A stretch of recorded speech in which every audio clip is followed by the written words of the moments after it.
Okay, the Act was based mainly on English law and subject to certain exceptions, constituted the law in force in British India, applicable to all classes of testamentary and intestate succession. तो सबके लिए ये एक ही act applicable था.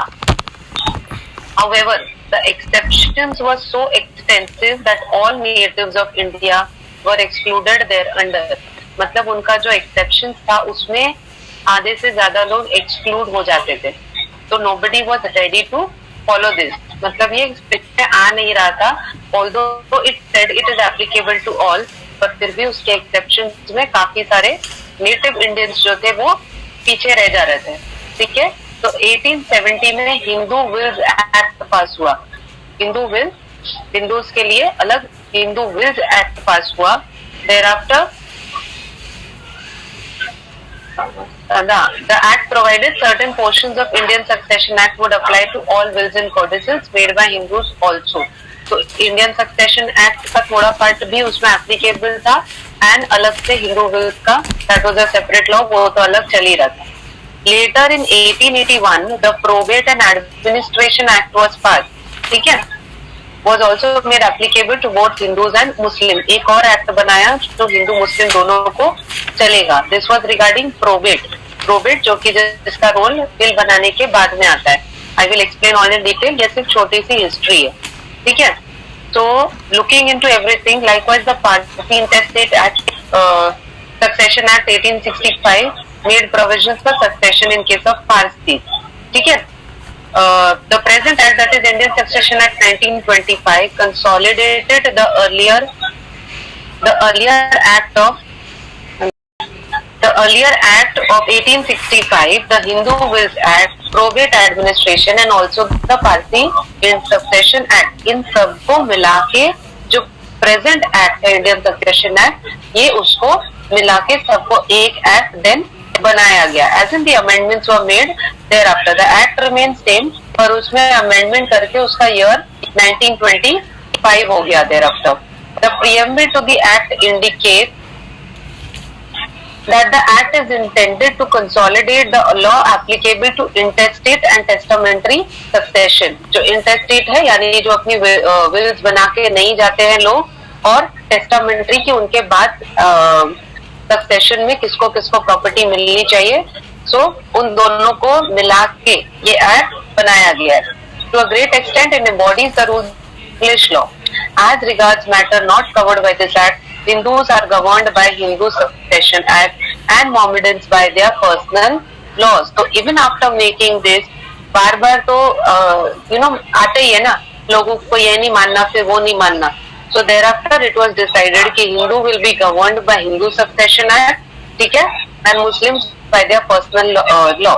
उसको छोड़ के फिर बाकी लोग ये Indian Succession Act से governed है. बाकी इसमें भी बहुत कम बचेंगे. Even though an effort was made कि सबको एक ही act applicable हो, but again when I read out to you, तो इसमें मालूम पड़ेगा कि बहुत कम लोगों को ये act apply होता है. ठीक है. Definition. तो हम डेफिनेशंस पहले करेंगे. डेफिनेशंस में मेजर पार्ट आपको समझना होगा, मैं एक्सप्लेन करूंगी तो फिर आगे का पोर्शन अपने लिए थोड़ा सा इजी हो जाएगा. व्हेन आई से द वर्ड एडमिनिस्ट्रेटर आपको समझ में आएगा कि क्या बताया था पहले. ओके. सो एडमिनिस्ट्रेटर, पहला the term administrator is defined to mean a person appointed by a competent authority to administer the estate of a deceased person when there is no executor. Administrator एक ऐसा बंदा होता है जिसको कि competent authority हमारे यहाँ पे हमारे केस में कोर्ट अपॉइंट करती है ऐसे बंदे को जो डिसीज्ड है. डिसीज्ड यानी जो गुजर गया है बंदा, अगर उसने विल नहीं बनाई है और विल बनाई भी है तो उसने एग्जीक्यूटर अपॉइंट नहीं किया है. ठीक है. एग्जीक्यूटर कौन होता है कि जो उसके प्रॉपर्टी का लेन देन बाद में देख सके और जो प्रॉपर्ली प्रॉपर्टी डिस्ट्रीब्यूट कर सके, उसको एग्जीक्यूटर होता है. वो डिसीज्ड की मर्जी से बनाया जाता है. ठीक है. तो in the absence of this executor, ये एग्जीक्यूटर के एब्सेंस में कोर्ट जिसको फिट पर्सन मानती है कि वो डिसीज्ड के एस्टेट की देखभाल कर सकता है, उसे एडमिनिस्ट्रेटर अपॉइंट करती है, ठीक है। So that person is called an administrator, right. If a person dies without making a will, he is said to die intestate. ये बताया आपको। To administer the estate of such a person is appointed by the court. Person court से appoint होगा and is known as administrator, ठीक है। तो इस case में प्रोबेट ग्रांट नहीं होगा, ठीक है। जो विल बनाने के बाद में प्रोबेट मिलता है वो नहीं मिलेगा। क्या मिलेगा? Letter of administration. उसका नाम चेंज होके हो जाएगा letter of administration, because it is granted to an administrator, all right, to the estate of the deceased person. Letters of administration are also granted under section 232 of the act. कब grant होगा?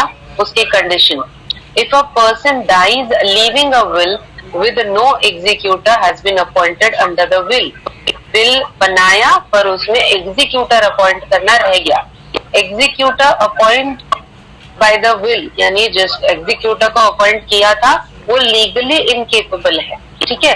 May be is not of sound mind, या तो कोई minor को appoint कर दिया है, तो फिर ऐसे केस में executor is not legally capable, okay.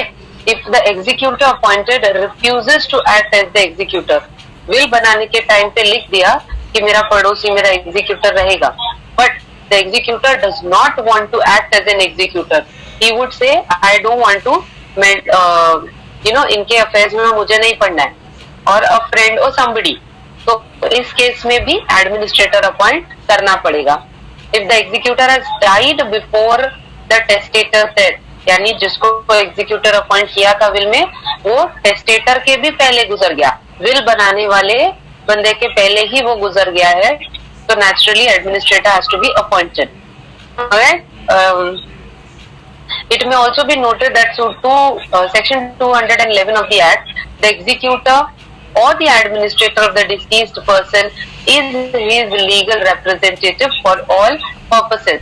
वो उसका legal representative बन जाएगा, the person who is deceased, जो गुजर चुका है, in all purposes. Duties of the administrator, उसकी duties क्या है? He must provide, सबसे primary duty है, he must provide funds for the funeral, यानी बंदा जो गुजर गया है उसके फ्यूनरल राइट्स और जो भी रहते हैं उसके लिए वो पैसे दे from the property of the deceased if there is enough. अगर उसके प्रॉपर्टी में उतना पैसा है कि मनी है या फिर कुछ भी है अमाउंट, तो सबसे प्राइमरी ड्यूटी है कि उसमें से वो उसके फ्यूनरल के लिए पहले पैसा दे, alright. Within 6 months from the date of the grant of letters of administration, he must make an inventory containing a full and true estimate of the property in his possession and debts and credits due to him in his capacity as an administrator. तो जब ये letter of administration grant होता है, उसके 6 months के अंदर, 6 महीने के अंदर एक ऐसी लिस्ट बनाते हैं, इन्वेंट्री बोलते हैं उसको, ठीक है। तो एक ऐसे लिस्ट बनाएंगे wherein he would say कि क्या प्रॉपर्टी किधर किधर है, उसने क्या उसका किया है, जस्ट गिविंग अ लेखा जोखा और उसका पूरा लिस्ट देके कि क्या किया है उस प्रॉपर्टी का, वो पूरा बताने के लिए कि जो डिसीज था उसके कितने डेट्स थे, क्रेडिट कितना था, पैसा कितना है, and entire thing, okay. He must with reasonable diligence collect all property of the deceased and all the debts due to him. सारा प्रॉपर्टी उसका कलेक्ट करना और उसको कितना डेट था उसके ऊपर, वो सब कुछ कलेक्ट करके कोर्ट में बताना पड़ता है। He must out of the property of the deceased make disbursement mentioned in section 320 and 330. तो जितने डिसीज्ड के डेट थे वो उसी की प्रॉपर्टी में से उसे देना पड़ता है और देना चाहिए भी, ऑलराइट। तो ये एडमिनिस्ट्रेटर हो गया। Executor is already explained above, same कि एग्जीक्यूटर वो होता है जिसको कि टेस्टेटर यानी जो बंदा गुजर जा रहा है तो वो अपनी विल में एक ऐसे काबिल बंदे को अपना रिप्रेजेंट बना के छोड़ जाता है, and that person is called N executor. Executor can be one और मोर देन वन, एक या उससे ज्यादा भी एग्जीक्यूटर हो सकते हैं, ठीक है। Executor is normally appointed under the will and derives his authority from the will. उसको जो भी authority है वो will में से ही मिलती है. Usually the will contains an express provision for the appointment of one or more executor. तो will में ही लिखा जाता है अगर एक या उससे ज्यादा executor को appoint करना है तो. In some cases, however, the appointment of an executor may be implied. Expressed नहीं है यानी कि लिखा नहीं है that I am appointing so and so person as an executor. जैसे some layman is writing a will जिसको सिर्फ इतनी जानकारी है कि will लिखना है तो वो will में ऐसे लिख सकता है कि she is my I have 4 children and my wife will look after the children, then my wife will distribute the property, she will take care of my children और वो इतना इसको देगी. You know, that's an implied executor wherein the husband has not clearly mentioned कि my wife is an executor but he has assigned all the duties of executor to that person. So that is an implied executor. Alright? It is to be noted that probate can be granted only to an executor who is appointed by the testator's will. तो जैसे मैंने बताया कि अगर will के अंदर लिखा हुआ है executor तो उस बंदे को probate grant होगा. Letter of administration administrator को grant होगा. वैसे ही executor को probate grant होगा. Okay? Such an appointment may be express or necessary implication. तो ये executor का जो appointment है ये भी दोनों ही तरीके के executor को probate मिल सकता है. Under the Act, it is the duty of the executor to provide sufficient funds for the performance of necessary funeral ceremonies of the deceased. तो ये funeral ceremony ये सबसे primary duty होती है कि बंदा जो गुजर रहा है वो किसी और के ऊपर dependent ना रहे. उसकी ceremony it has to be taken out from his own estate in a manner suitable to his condition in life, presuming of course that the deceased has left behind him property which is sufficient for this purpose. It is then the duty of the executor to collect all the debts. Duties दोनों की देखेंगे आप तो लगभग same है, खाली इसका term period थोड़ा सा चेंज होगा. I will tell you that. तो उसकी लीगल लाइबिलिटीज सेम रहेंगी, उसके सारे डेट्स पे करना, सारी प्रॉपर्टीज कलेक्ट करना, डिस्ट्रीब्यूट करना, it is going to remain the same according to the wishes of the. Definitely कि ये जैसा टेस्टेटर का विश था कि एग्जीक्यूटर वैसा वैसा दे तो उसके विश के हिसाब से इसको दिया जाना चाहिए. ठीक है.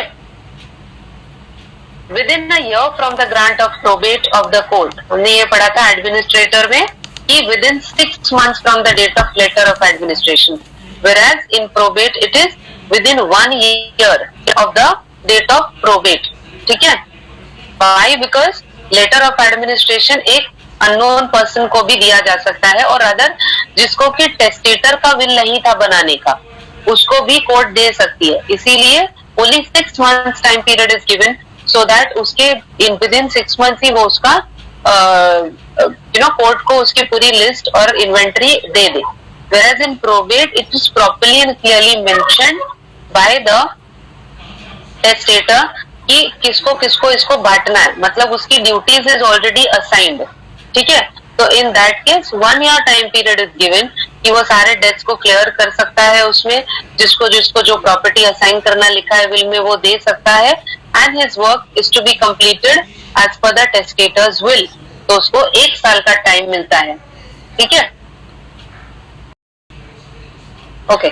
Within a year from the grant of probate by the court, he must also file an account of the deceased estate in the court, showing all the assets which have come into his hands and the manner in which they have been applied or disposed of. तो सारा कुछ with the list and he has to say कि कितनी property उसने dispose की है, कितना किसको distribute किया and all the things mentioned in the will is done in what manner. Sometimes the testator does not name any person as an executor but assigns to him duties which are more or less the duties of an executor. I've already given you an example of this कि नहीं बताया है कि क्या है पर उसको सारी ड्यूटीज दिया है. In that case such a person can be treated as a constructive executor. तो उसका नाम एक constructive executor हो जाता है. However, in such a case it should be shown that the testator intended to impose such a person the essential duties of an executor, namely the obligation to collect his assets and pay his funeral expenses, debts and legacies. ठीक है, तो ये constructive executor भी तभी माना जाएगा अगर will में इट इज मेंशन्ड कि वो क्लियरली सारे उसके डेट्स और सारा उसका जो डिस्ट्रीब्यूशन है इस बंदे को करने के लिए दे रहा है. ठीक है, ठीक है, ये आगे का is that important. The duties of an executor are akin to those of an administrator. तो वही बताया कि जो ड्यूटीज ऊपर मेंशन्ड है that is similar to that of an executor. दोनों के बीच में सिर्फ डिफरेंस इतना है, उसमें 6 महीने का और इसमें 1 साल का टर्म पीरियड है कोर्ट को शो करने का whether what they had done with the property. Next definition is will. Will means the legal declaration of the intention. Excuse me. So you said that कि दोनों में सिर्फ time duration का difference है. Then why are these two created? Like why do we have these two separate entities? So that's what I said. That was just said in the beginning. The one is which is made by the testator's will. Will बनाते हैं, उसमें mention करते हैं कि ये मेरा executor है, ये पर्सन मेरी प्रॉपर्टी को डिस्ट्रीब्यूट करेगा. बट इन दैट एब्सेंस जब उन्होंने विल बनाई नहीं है, सॉरी विल बनाई है पर एग्जीक्यूटर अपॉइंट नहीं किया है. ठीक है, so who will handle the administration of the property?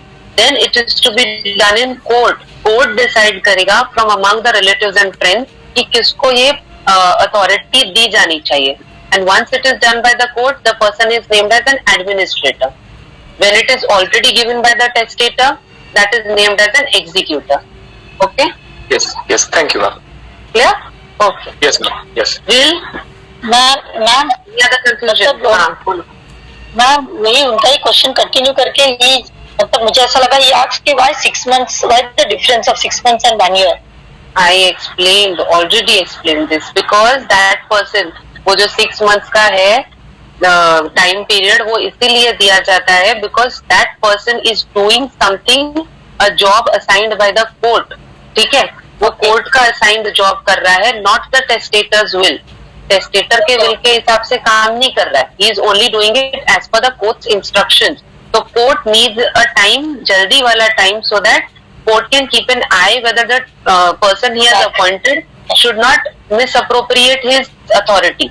Whereas executor जो बंदा है that's a trustworthy person of the intestate. जो बंदा गुजर गया उसका trustworthy person है. So definitely he is working as per the will of the testator.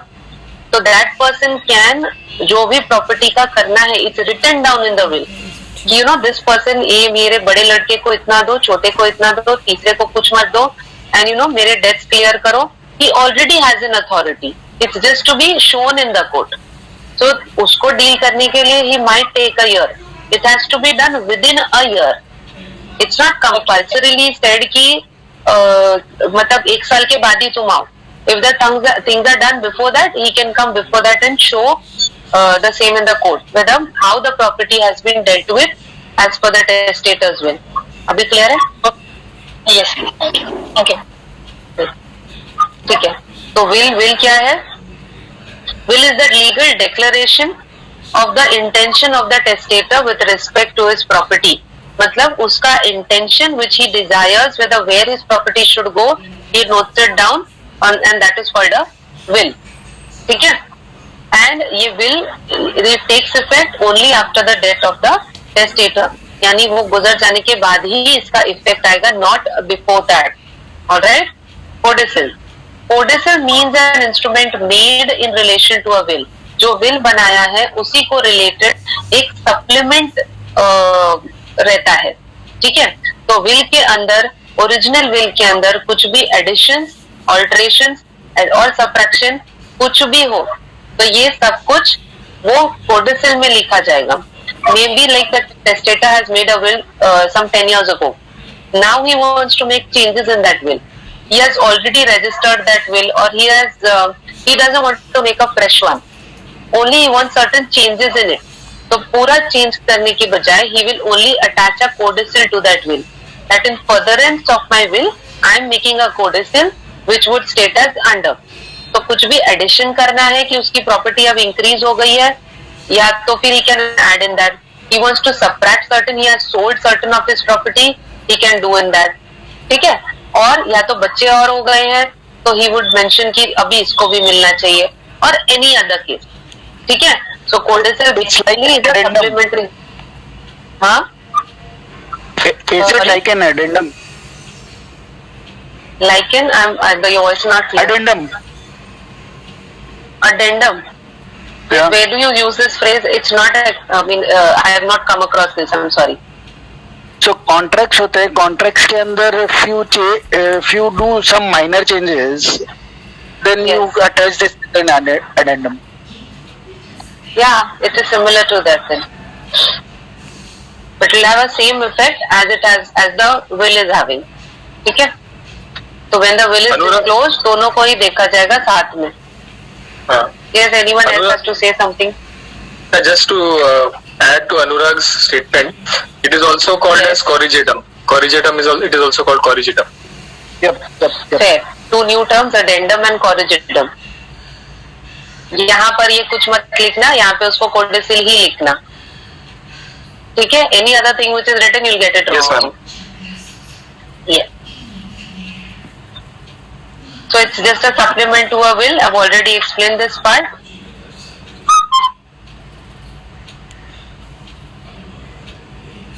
There's a definition again from Hasbury. A codicil is of a similar nature to a will as regards both its purpose and its formalities relating to it.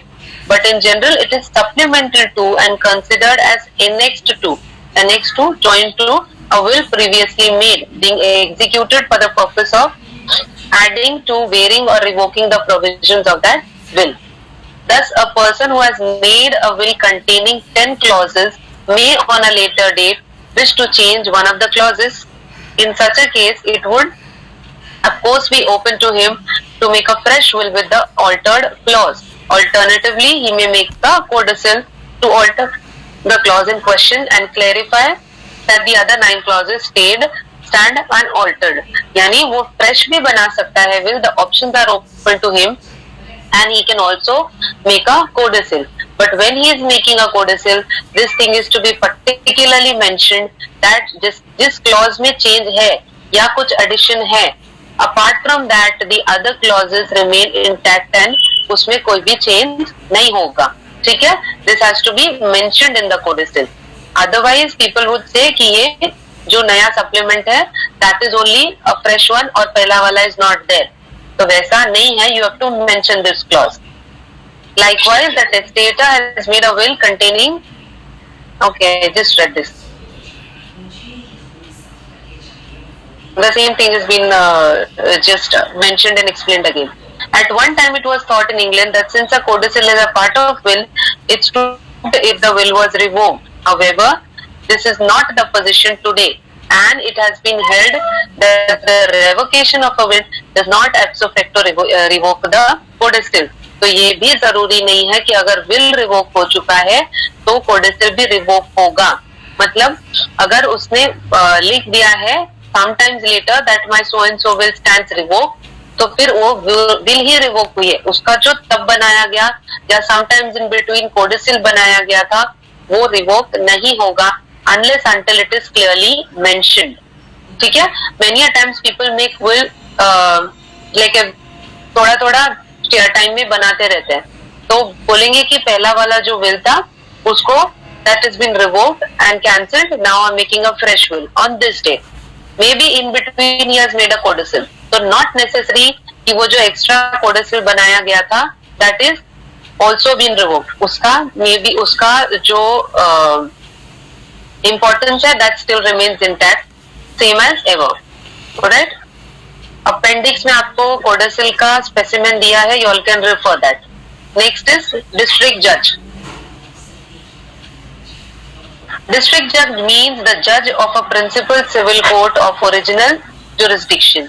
Indian Christian means a native of India who is or in good faith claims to be of unmixed Asiatic descent and who professes any form of Christian religion. Minor means a person who has not completed the age of 18 years. इसमें मुझे नहीं लगता कुछ भी explain करने जैसा है. Probate I'll explain again.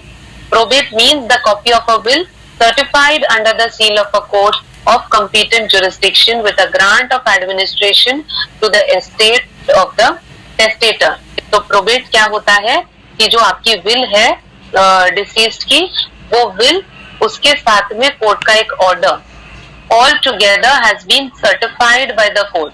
उसमें कोर्ट का सील एंड स्टैम्प आएगा एंड कोर्ट का ऑर्डर आएगा. No, making of codicil is not necessary and mandatory. It's just that अगर कुछ एडिशन ऑल्टरेशन होता है तो लोग प्रेफर करते हैं कि विल को ना टच किया जाए पर एक एडिशनल डॉक्यूमेंट साथ में अटैच कर दे. ठीक है, अगर आपकी प्रॉपर्टी कुछ बड़ी घटी नहीं है, आपके जो वारिस है वो भी घटे बड़े नहीं है, so there is no point in making a codicil. नहीं जरूरत है तो नहीं बनाएंगे लोग. ठीक है,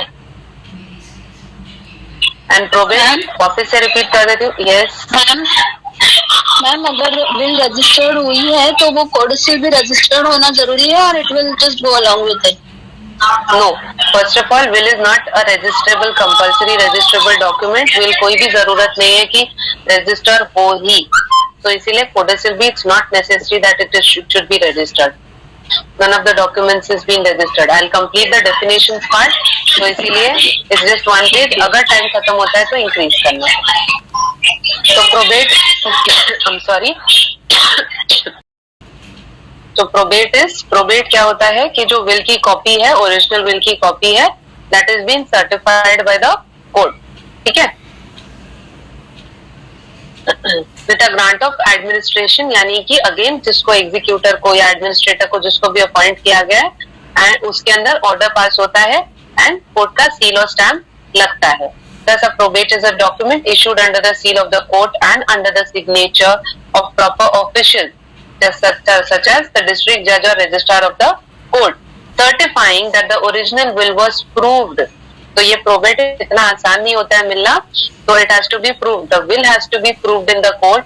सारे उसके जितने लीगल एज होते हैं सबको नोटिसेस जाती है एंड जो अगर नहीं प्रेजेंट है तो फिर वो पब्लिक न्यूज़पेपर्स में and everything it notice has been given देते हैं. It has been attached to the court. Court में भी एक जगह पे नोटिस लगाते हैं एंड एवरीवन इज सबको बुलाया जाता है टू शो कॉज कि अगर ये व्हाई इट शुडंट बी और शुड बी ग्रांटेड. ठीक है, तो एवरीवन कम्स. अगर उसमें कोई डिस्प्यूट नहीं है तो प्रोबेट फिर मिल जाएगा जल्दी, पर अगर इट्स अ डिस्प्यूटेड वन तो फिर it takes time and then again finally probate is granted कि just certifying that the will is proper when it has been proved on a certain date and to that is attached a certified copy of the will which probate has been granted. This grant and the copy of the will both together form the probate. तो ये जो grant दिया जाता है court का, जो order रहता है वो, और विल की एक सर्टिफाइड कॉपी, उसको साथ में बोलते हैं probate.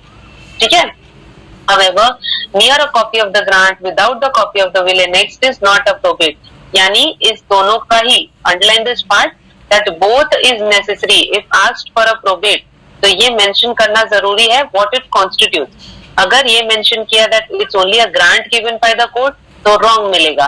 If only a certified copy of the will you will get wrong. It is a combination of both.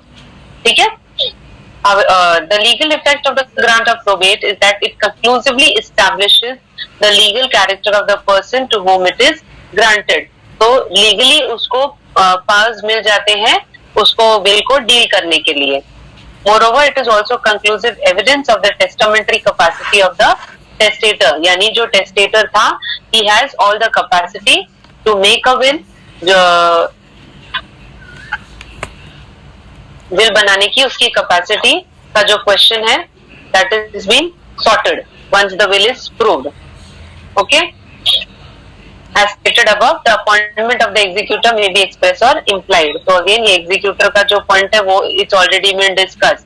A probate cannot be granted to a minor, a person of unsound mind, or an association of persons unless it is a company which satisfied the conditions prescribed by rules made by the state government. तो ऐसे लोगों को probate नहीं मिलेगा जो के ऊपर mentioned है. When the probate is granted, all the previous acts of the executor get validated. यानी एग्जीक्यूटर ने अगर प्रोबेट ग्रांट होने में, as I told you, it takes time. तो तब तक अगर एग्जीक्यूटर ने कुछ ऐसा काम किया है which is necessary there and then, जैसे कि कुछ डेट्स हैं वो क्लियर किया, या तो उसको कुछ जैसे बैंक में कुछ लोन्स देने हैं वो कर दिया out of the estate of the deceased, अगर ऐसा कुछ काम किया है तो that will be after the proving of will, that will be understood as if it is done जैसे कि probate is been granted was granted on the last date. ठीक है, तो उसका जो डेट है वो पीछे से ही माना जाएगा। Thus, if a testator dies on January 1, but the probate is granted on December 15 of the same year, all the acts done by the executor in furtherance of the will between January 1 and December 15, including, say, a suit filed by him against a debtor on the last testator, becomes valid as if the probate was the will granted on January 1. तो कुछ case file किया है और उस case को चलाने के लिए कुछ और आगे बढ़ रहा है, if the suit is not stayed और समथिंग, उसको कंटिन्यू करना ही पड़ा, तो उसने उस रिस्पेक्ट में जो भी एक्ट किया था it will be said as though the probate was granted much earlier, और उसका काम वैलिड हो जाता है। ठीक है, there are 7 important consequences of the grant of probate, namely a probate has effect all over the property of the deceased throughout the state in which it is granted. When probate is granted by a high court, it has effect all over the property of the deceased in the whole country. ठीक है, तो whole country में जितनी भी उसकी property होगी, अगर high court से वो प्रोबेट ग्रांट हुआ है तो वो इफेक्ट पूरी कंट्री में जहां जहां उसकी प्रॉपर्टी होगी it will have the effect, same effect. The grant of a probate is conclusive evidence that the testator had legal capacity. Same यही बता रहा था, ऊपर भी बताया था। It is also conclusive that as to the fact and validity of the will, यानी कि एविडेंस और नहीं चाहिए होगा अगर कोई बाद में उठ के फिर से बोले कि no this thing was written wrong in the will, या नहीं था, यानी जो भी डिस्प्यूट्स है, once the probate has been granted, nothing else stays back. No dispute stands before the probate is granted. ठीक है, probate is also conclusive evidence of the genuineness of the will and the appointment of the executor or its execution. ठीक है, जो भी executor या executors कुछ एक या दो से एक से ज्यादा होंगे तो इनका भी पोजीशन जो है वो भी क्वेश्चन में नहीं रह जाता है, प्रॉपर्टी का डिस्ट्रीब्यूशन भी नहीं रह जाता है, और कोई भी एविडेंस अब प्रूव करने के लिए रिगार्डिंग द विल नहीं रह जाता है। The will has been proved, it is said when the probate is granted the will has been proved. ठीक है, no further proof is required. However, a probate is not conclusive evidence of the domicile of the deceased. तो अगर will किसी ने बनाया है यहाँ पर तो उसका सिर्फ डोमिसाइल I'll explain, पूरा चैप्टर डोमिसाइल का बाद में है कि आप जहाँ पे रह रहे हो जिस कंट्री में, वहां का सिटीजन हो या नहीं हो, you are domiciled in that और नॉट, तो सिर्फ ये एक जो कैरेक्टर है डिसीज्ड का, बस वो विल उसको जस्टिफाई नहीं कर सकता है। Even though this question may have arisen in the probate proceedings, and these questions certainly जब भी probate proceedings होती है तो all these questions have been asked and inquired into by the judge. जो judges रहते हैं वो पूरी तरह से मैटर को ऊपर नीचे देखते हैं, and only then the probate is granted. Once a probate is granted, no suit can be filed for a declaration that the testator was not of sound mind. ये बताया मैंने पहले भी कि टेस्टेटर के ऊपर कोई भी क्वेश्चन इसके बाद नहीं उठा सकते कि टेस्टेटर माइनर था या साउंड माइंड का नहीं था या उसके ऊपर फोर्स किया गया था और anything like that, nothing remains. Probate is conclusive as to the representative title of the executor against the debtors of the deceased and provides a complete indemnity to such debtors. ठीक है, तो ये executor का role भी specified होता है, वो भी क्वेश्चन में बाद में नहीं रह जाता है।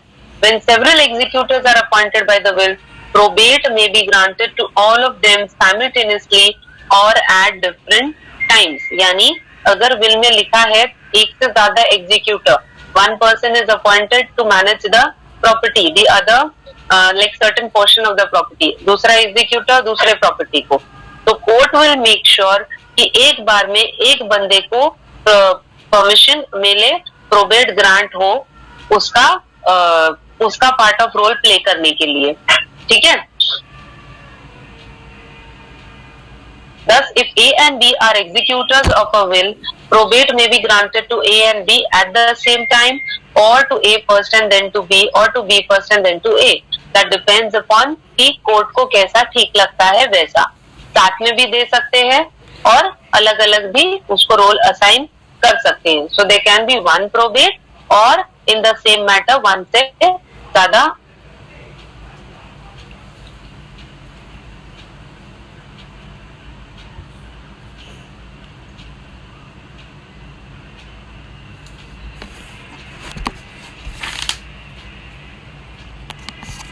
कि अगर एक से ज्यादा एग्जीक्यूटर अपॉइंट होते हैं तो उन दोनों को एक साथ में प्रोबेट ग्रांट किया जा सकता है या तो अलग अलग as the court thinks fit. If a probate of a will is granted and thereafter a codicil is discovered, a separate probate of the codicil may be granted to the executor if the codicil does not repeal the appointment of the executor made by the will. तो ये condition है कि अगर will बनाई गई थी, एक कोडिसिल बाद में बनाई गई थी, which was discovered even before after that, तो विल का प्रोबेट हो गया, कोडिसिल का नहीं हुआ.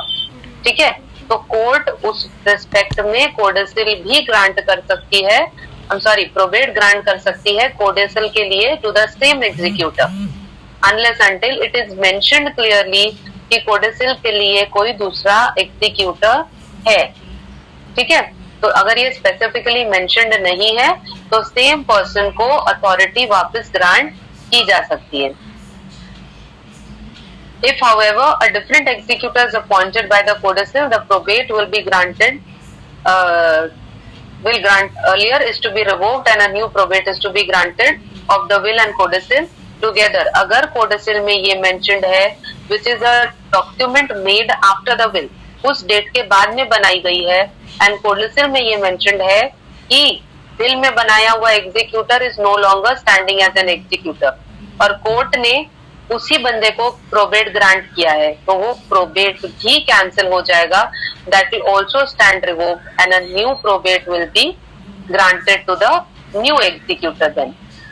ठीक है, इस पॉइंट में किसी को कुछ डाउट है क्या? थोड़ा सा कंफ्यूजिंग है, अगर कुछ डाउट है तो वो अभी बताओ. मैम एक बार रिपीट करो ना. जस्ट अभी बी अ लिटिल लाउडर, मेरे को नहीं सुनाई दे रहा है. मुझे बस एक बार रिपीट करो ना वही पॉइंट. अच्छा ठीक है, 2 people have come, मैं वापस रिपीट कर. Let them join. Okay, I will repeat this part again. अगर एक I just give you an example illustration के साथ में कि एक विल बनाया गया है. ठीक है, विल के एक डेट के बाद में एक कोडिसिल बनाया गया है. Codicil is a supplementary document. ठीक है, विल में मेंशन्ड है that my elder son is will be my executor. Okay, codicil में मेंशन्ड है कि मेरा एल्डर सन मेरा एग्जीक्यूटर नहीं रहेगा, but it will be my younger son. ठीक है, और मेरा यंगर सन अभी मेरे पूरे विल और पूरे कोडिसिल का एग्जीक्यूटर वो ही रहने वाला है. ओके, इतना समझा? क्वेश्चन किसकी तरफ से था? भाविका. भाविका ने क्वेश्चन. चैताली. ठीक है चैताली, तो अगर अभी भी नहीं समझ रहा है ना स्टेप वाइज, तो जस्ट इतना बताना. ठीक है, तो इतना तो समझा कंडीशन कि पहले विल बनाया था या देयर आफ्टर बंदा गुजर गया, अभी उसके प्रोबेट का टाइम आया. ठीक है, तो कोर्ट में जाके प्रोबेट के टाइम पे सिर्फ विल डिस्कवर हुई. वो मर गया था, उसने विल जो है वो रख दिया अपने कबर्ड में और कोडिसिल अपने फ्रेंड के यहाँ पे. ठीक है, विल सबको मिल गई, सबने उसको जाके कोर्ट में प्रेजेंट किया. बड़े लड़के ने बीइंग द एग्जीक्यूटर कोर्ट में प्रोबेट ग्रांट हो गया, ले लिया. बड़ा लड़का became the executor and he the will was granted to, probate was granted to him. ठीक है, देयर आफ्टर सर्टेन डेज पता चला कि एक कोडिसिल भी है जो उसने लेटर डेट पे बनाया था. उस कोडिसिल में क्या मेंशन था कि छोटे लड़के को सब कुछ देना है, एज इन देख रेख करने का काम. ही बिकम्स द एग्जीक्यूटर. ये पता चलने पे कोर्ट हैज टू रिवोक जो अर्लियर ग्रांटेड प्रोबेट था. कोर्ट क्या बोलेगा, ये जो प्रोसीडिंग हुई ऑल गोज इन वेन, वापस से स्टार्ट करो. व्हाई? क्योंकि जो मर गया है उसका इंटेंशन नहीं था प्रोबेट ग्रांट हो, एग्जीक्यूटर उसका बड़ा लड़का बने. ठीक है, तो वापस से वो कोडिसिल को लाया जाएगा, विल के साथ में अटैच करेंगे और जो भी साथ में जो भी लिखा हुआ है whoever is to be appointed an executor, नए बंदे को फिर प्रोबेट मिलेगा। ठीक है। और अगर ऐसा कुछ मेंशन नहीं है, खाली प्रॉपर्टी का एडिशन ऑल्टरेशन है, तो भी सिर्फ वो प्रोबेट के अंदर फिर नया प्रोबेट सिर्फ उसी क्वेश्चन पे मिलेगा कि प्रॉपर्टी ज्यादा है या कम है। ऑलराइट, तो चेंजेस प्रोबेट में भी होंगे according to the conditions of will and codicil. अगर दोनों साथ में फाइल हुआ है तो साथ में ऑर्डर हो जाएगा। अभी क्लियर है? Yes ma'am. Chaitali, okay. Even after a probate is granted, it can be revoked or annulled by the court for a just cause. अगर ग्रांट हो चुका है तो भी उसको annul कर सकते हैं, यानी null and void कर सकते हैं for certain reasons, for a just cause, यानी कुछ proper reason होगा तो। Thus, for instance, the grant of probate can be revoked if the court which granted the probate had no jurisdiction in the matter. अगर ये पता चलता है कि इस हाई कोर्ट ने ग्रांट किया है पर इसको तो जुरिस्डिक्शन इसका था ही नहीं, प्रॉपर्टी तो सारी एमपी में थी, तो बॉम्बे हाई कोर्ट ने प्रोबेट ग्रांट कैसे किया? तो इसमें जुरिस्डिक्शन नहीं है, प्रोबेट को एनल कर सकते हैं। If the proceedings filed to obtain the probate were defective in substance, यानी जो प्रोसीडिंग्स फाइल की गई थी वो ही डिफेक्टिव थी, उसका जो मैनर है प्रॉपरली वो प्रॉपर नहीं था, उसके अंदर सारे लीगल एड्स का नाम मेंशन नहीं था, and you know so on and so fourth. बहुत सारी चीजें होती है फॉर्मेलिटीज जो कि प्रॉपर्ली कंप्लीटेड नहीं थी, नोटिस बराबर से सर्विस नहीं हुई थी, anything can be there. If after the grant of probate a later will of the testator has been discovered, और ये तो सबसे इम्पोर्टेंट है कि अगर जिस विल पे आपने प्रोबेट ग्रांट कर दिया है, पता ये चल रहा है कि मरने के पहले उसने 1-2 दिन पहले ही नई विल बना दी, तो नेचुरली जो पहले वाली विल है उसका कुछ भी मीनिंग नहीं रह जाएगा और उस प्रोबेट का भी कुछ मीनिंग नहीं रह जाएगा। तो court has to annul that previous granted probate.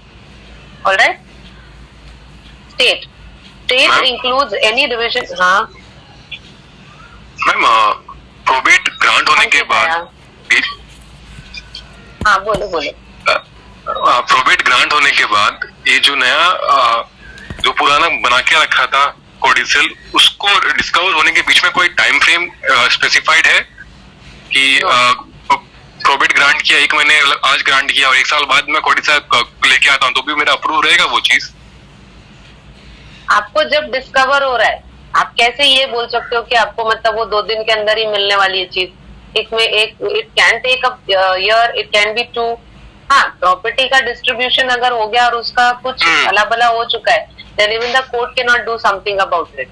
So when the person dies leaving behind, you know कि ये will और ये सब है, तो जितने लोगों को इंटरेस्ट है ना उसमें, they'll make sure कि सब कुछ जो है वो एक बार में मिल जाए। So it is a very rare case ऐसा होगा कि बहुत बाद में मिला और something like that।